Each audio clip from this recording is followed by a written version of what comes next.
Hey guys, what's up? I just got my oxygen tank filled.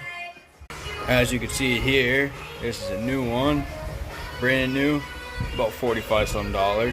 A lot of money, but we're gonna be making a sword today, trying to anyway.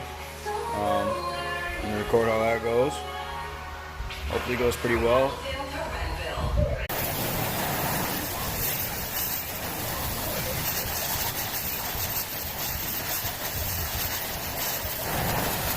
Alright, so she doesn't want to heat up very fast right away, so I'm going to skip most of that. As soon as she gets really bright, I'll show you all the pounding, put it in shape. Yeah.